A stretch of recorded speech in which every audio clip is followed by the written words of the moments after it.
talk some 40K. The first one we're talking about is a Motor City Mayhem. It's in Detroit, Michigan, U.S. Again, international audience here. I want to make sure I try to tell everybody where exactly it is. I think this is like maybe like even part of a larger convention or something going on this weekend. I think there's some other stuff happening at the place. So I'm curious if anybody is going, if it is one of those like larger type events. But this is a huge one, 182 players, 9-round event. You want to run down and let us know what we're going to be seeing there, Dustin? I absolutely do. 182 players, 9 rounds. The Imperial Superfaction is 10 Sisters, 15 Custodes, 3 Admech, 2 Astra Militarum, 5 Grey Knights, 5 Imperial Knights. And then the Space Marine Superfaction, there are 5 Dark Angels, 5 Space Wolves, 6 Blood Angels, 3 Ultramarines, 1 Salamander, 2 Raven Guard, 3 White Scars, 1 Iron Hands, and a Death Watch. Chaos Superfaction, there's 2 Chaos Soup, 2 Chaos Space Marines, 8 T-Suns, 6 Death Guard, 2 Demons, 1 Renegade Knight. I'm not seeing too many spikes in anything right now aside from Custodes and Sisters, actually. This does seem pretty even, you know. Yeah. I would not have expected that many Custodes, but, you know, we'll see. Yeah, it's pretty well spread so far. Xeno Superfaction, 5 Necrons, 7 Orbs, 18 Tau. There it is. There's one of the spikes there. And then, of course, the Hive Mind Superfaction, 22 Tyranids. 22. That's much Tyranids, man. Look. That's a couple Tyranids. It's a couple. You know, maybe they've surmised that to beat the Tyranids, you got to be the Tyranids. I would agree with that. So that 22 Tyranids, I'd say that's about 120 Raveners that are going to be there this week. That's probably a good estimate. Yeah. Eldari Superfaction, there's 8 Eldari, 3 Drukhari, 10 Harlequins, and 11 Asturiani. So the faction podium ends up being Tyrion at the top with 22, obviously, and then the second one goes in with Tau at 18, and then Custodes at 15. That looks very similar to what it was before. Like, this is actually kind of a callback. What is that? Is that like 12, 13% Tyranids? Out of 185, that's more than that. No, that's about 12. Got to put some, you know, I'll start counting on my fingers. Yeah, we're math on our fingers now. But Tau aren't very far behind. No, Tau are still pretty prominent right now. I think actually a lot of the Tau players are starting to figure out that they may have had to change some of their builds. Like, you wouldn't be able to bring as many broadsides, and the Crisis Suit build is still very strong. You just don't use the airburst as much anymore. You're using your plasmic. You're using a lot of plasma. Maybe a burst unit if you're seeing a lot of hordes in your meta. You never know. Like, they have it's not just the damage output either. They're so survivable. Either can have 20 wounds with a 4-up invul at T5. It's really annoying to get through. I think they're probably figuring out that a lot of these armies are going to come to them, so they'll get the plasma range pretty easy. Exactly. They might not have to rely on the indirect fire, you know. And also, we saw Kroot and Kroot Hounds make it an end to be able to score those objective points. Tau have a lot of flexibility in their codex, and they're probably just they finally figured out ways to tinker in and get it into the position to win. Yeah, for sure. And the thing is, too, now with Crusher being dead for Tyranids, the Tau weapon profile is a lot better into the new Tyranids. So they can actually deal with all these big monsters because they're not getting their -1 damage on their 2-3 damage weapons. So they're a lot more efficient than they were against them before. And since there's so many of them, especially here, you know, it's the highest represented factions, and they have the weapon profile to deal with all of them. So it's actually a really good. Here's the window for Tau, guys. It's here. It's here again. Everything's on the table. You know what Tyranid players are going to be bringing. No one knows what Tau's going to be bringing. But do you think Custodes have figured out how to crack the code? Because look, I did not expect to see Custodes in the third spot here. I don't know what I expected to see. Probably Thousand Suns, but I didn't expect it to be Custodes. I mean, even though we know they were so dominant and so prevalent, you know, earlier this year, it's you know, one of the primary things we talked about 2 months ago. It's true too. A lot of people, they got really sad when they saw what the Custodes got hit with. And don't get me wrong, it was absolutely a nerf to Custodes. Like, they got kicked in the balls pretty hard, but they're fine. Like, they still offensively have the same, exactly right. Offensively, they're the same. They didn't really change that at all, aside from being able to switch one of them into a different kata or if they need to. They lost some flexibility and a little bit of survivability, but their damage output is just as good as it was. And again, with Crusher being out, their 2 damage profiles, they don't have to worry about these Tyranids out there. They have a good profile to kill these Tyranid monsters too. Let's talk about some of the top players in attendance at this event. Sure. You want me to go over those ones then? Go for that. Yeah, go for it. All right, cool. So we started off with Brenton Weiss, the second in the USA right now. He's bringing Tau. So let's see what the Tau are bringing right now that we were talking about. Tau set for the Supreme Command and a double patrol. So I can I could probably do this blindfolded at this point, but it's Shadow Sun, a Crisis Commander. Oh, Longstrike. I would have been wrong. I did not actually see Longstrike coming. Okay. 10 Crew, 2x5 Crisis Suit, 3 Crisis Bodyguard, a Cold Star Commander, 10 Crew, 5 Crisis, and 3 Crisis Bodyguard. That's so I heard he likes Crisis Suits. Look, I told you they were figuring out ways to dial it in, and that maybe that long strike is part of that. Is part of that code. He absolutely could be. Like, he's an anti big thing. Just he can one shot most of the monsters too. He's actually really good at, because a lot of the other armies out there, they don't have a lot of long range threats, like long range shooting and things that can get across the board and through all your screens to get to long strike when they need to. So he's actually going to be pretty safe into a lot of these matchups. Like even Tyranids, aside from like their tyrant that's going to fly across the board and hopefully get to long strike, otherwise he will pick up something that he sees. Like if anything that pokes out to long strike, he will kill. Like almost guaranteed. Yeah, and we don't know that what the terrain layout is. It's Exactly. possible that these players have made an educated guess about how much functionality they're going to be able to bring to bear each and every round. Mhm. Maybe terrain is less a factor there, or again, they know the aggressiveness of some of the players there that will be coming to them. That's true. That's exactly right too. So and he's got the Crute in there, like 20 Crute is good for just screening what he needs to, getting some objectives up there, and the amount of crisis he has, just wow. I think that's almost the max he can take. Aside, he's missing one bodyguard squad in the terms of the max of units of crisis he could take. I know Brendan. He's a great player. Is going to be able to see all the angles. Mhm. I think it'd be hard to bet against him going into this event. Yeah, I can see that for sure. All right, then moving on to let's talk about a Tyranids list. How about that? So Nathaniel Bjorge, Bjorg.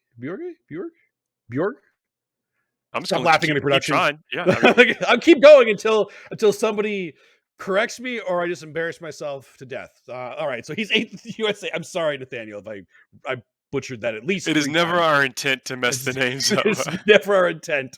I'm trying to be as professional as I can and trying to pronounce this, and I probably messed it up. But anyway, 8th in the USA, Tyranids with the Leviathan Battalion. So it's I think Leviathan is going to be one of the more common ones for sure, especially if you're going to go like warrior heavy, which looks like he did. So Tyranid Prime, 3 Zoanthropes for that to invuln for the mass and some mortal wounds, 2 Neuranthropes, a Flyrant, 9/3 warriors, Death Leaper, Maliceptor, 3 Pyrovores, 3 Venomthropes, 2x3 more Zoanthropes, and an Exocrine. Okay. What do you think of that list, Paul? Exocrine's an interesting choice. We have not seen that make its way in, but I don't think I've seen that in any list. I do like all the warriors. So the warriors are going to be able to give them that ground control capability. We're talking about controlling objectives. Talk about wanting to go forwards.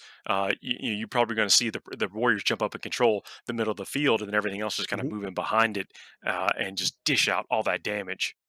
Yeah, for sure. They have a lot of survivability with Leviathan too, being permanently transhuman. They have a -1 damage strat, so they actually have a lot of play with them. And I really like the Exocrine. It's actually one of the, I'm not going to say replacements, but kind of alternatives if you're not going to take the shooty tyrant, because one, you have to invest tyrant guard into it as well, and you have to put Mhm. another detachment in there. So it's costing you 2 CP and it's costing you an extra 170 points. He's good and he can be protected all the time. But the Exocrine could do about what he can do for less of a commitment in points, and he has exploding sixes.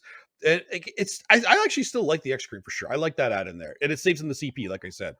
So I Actually, like that. there may be some value right there. Yeah, Is saving that, not having to go to that extra detachment, and then absolutely.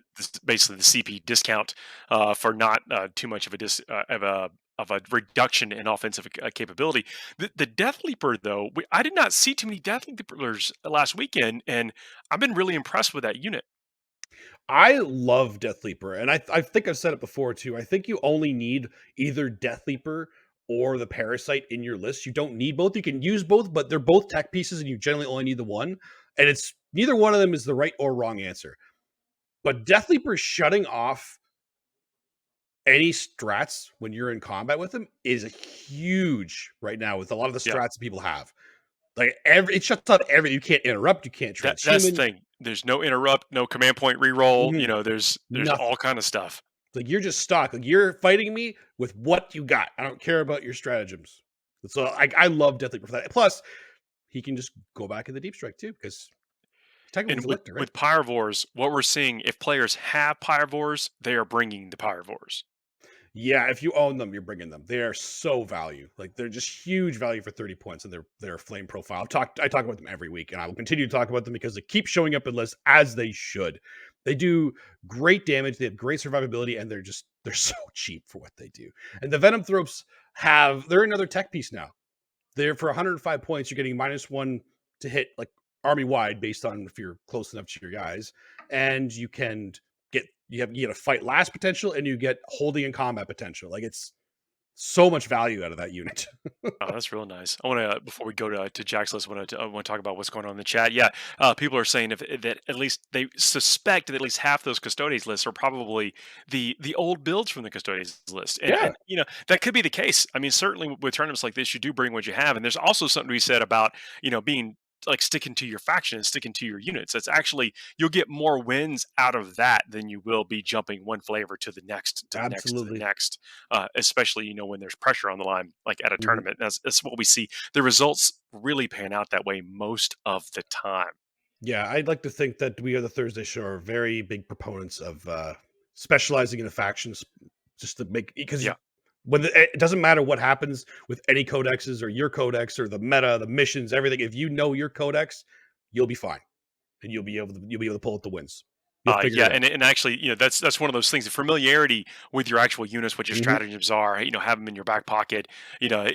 Unless you're playing, 50 games of Warhammer 40,000 a month, you're probably better off Yeah. with that familiarity with the faction. And we appreciate the folks who stick with that. And yeah, I see. Nurgle Matthew in the chat speaking about Death Guard and Nurgle and staying true to a faction. Uh, it's Of right on course. cue. Thank you very There you much. go. Yeah, so let's talk about Jack. So Jack, we've certainly talked about his list before, but largely as we know he's playing Blood Angels, and this is interesting to see the switch to the Adeptus Sororitas. I think he played them in the last tournament he went to, didn't he? He's kind of been playing with them a little bit lately. I think he likes he's on a sister's kick right now. He did it at it wasn't Seattle, it was one before that, but he played it recently, and I know he did really well with it. So I could see him using this. Let's see what he's bringing right now. So we bring in the Sisters Bloody Rose Battalion, the Hospitaller, Pension Superior, Canoness, Morven Val, You because you Morven can't Val. you can't put this list together without putting more involved No, in there. Morven I Val just has to be in there. yeah yeah. 3x5 Battle Sisters because it's a battalion. 2 Death Cult Assassins, a Dogmata, 8, 8, and 5 Henshaw, 2x5 Seraphim, 5 Zephyrim, a Castigator, 2x10 Retributors, and a Rhino. Unpack It's that a the little very bit. beginning of the Rhino meta. This is It's there's the first Rhino that's showing up in the Rhino meta. The first one has just that's showed up. well, so there are some tech pieces in here. I mean, what do you Mhm. think about the two Death Cult Assassins? I like them for some of the things that they can do. I haven't seen them in a while, so I can't even remember. Like, guys, I know they're decent in combat, but I can't even Well, remember they their have a full small profile. profile, so they can be around. They can hug Yeah, terrain. They can certainly benefit from terrain. They can, you know, they have some kind of special rule too that I want to remember. Chat, keep me honest here. What these there's a special rule. I think they could come in closer or something like that. But they're a cool tech piece because like you said, the small profile, being able to hide things as well is a big deal. And we don't know what the terrain is like, so having these small profiles helps you manipulate the terrain, manipulate where you need to be on the objectives. They can kind of hold an objective safely. You just they're really cheap trading units too. I actually feel that everything in the sisters list is basically some kind of tech piece. Like if you really Yeah. know how to get the most out of Oh it, yeah, it for will sure. pull like double and triple duty for you. And if anybody can do that, Jack can. We've seen we're talking about loyal to the faction, sticking to the faction. There's lots of stratagems, lots of abilities that they can pull out, right out of their pocket, and just Mhm. even remembering that they exist. When there's pressure on the line is critical, and I think if anyone can do that, it is Jack. And there's a lot of complexity in this list, but like kind of deceptively fragile almost, Yeah, but for not sure. really. You think it's fragile, but then you figure out you just did not bring enough to dig through this. Well, it's got a lot of MSU in there. Like, what do you think of the 2x10 retributors? Like, you can't take more than 4 heavy weapons in there, right? No, That's an you interesting can't. choice. That's an Uh, interesting choice. yeah, but I mean, I guess I look at it as a blade of wounds. Yeah, Blade It's of it's one Wounds, of those things with armor of contempt, which they benefit from. Also, right? you've added the survivability of that unit. I mean, what probably like 60, 70%. It's true. Yeah, it means that you can actually put your retributors, and it's an interesting choice because it means a lot of the time they will fire at something, and kill something, and then they could still survive. So they'll Yeah. be able to do it more than once. Well, you can And that's a big expose them. deal. So, Yeah. that's one of the things to where now, you don't have to necessarily be when you have those extra wounds at the increased save, you can be a little bit more cavalier with them. You can Mhm. be aggressive. You can jump them on the other side, of a ruin if necessary. Use them to screen other things if possible, instead of charges and counter charges. And yeah, I can see, um, I guess the benefit of having the additional wounds. Yeah, no, I could see it. I like it too because everything else in the list too, 3x5, 2x5, they're most are 5 mans and then two 8-man repentions. Like it's a lot of MSU. So having those two bigger bricks, it almost feels worse to fire into them because if you're firing a profile that's ready to kill 5 battle sisters, you need more than that to get through those retributes. Otherwise, you don't even really do anything to the unit. They're still gonna have all their heavy weapons. And if you're going to put a stratagem on them, I always like the Hmm. additional footprint, because get more value out of anything you do put on them. And that's a good question. Is did Armor of Contempt actually help the Adeptus Sororitas more than the Space Marines? And I don't know because of that toughness 3. I feel like there's a lot of strength 6 or better weapons out there. So more than the SM is an interesting question. I actually do think it helped them more than Space Marines, specifically because of that T3. Because the weapon profiles you're going to fire into them are usually lower AP, so their survivability is going to be going up. Just it's a way to think about it, I guess, because again, Space Marines and they both got the same buff, right?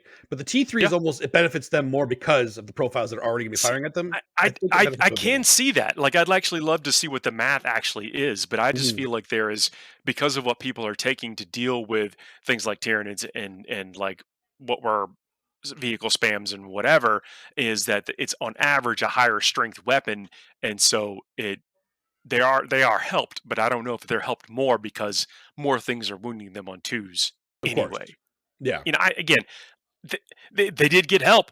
They absolutely got help, Oh, yeah. but it might just be the same amount of help.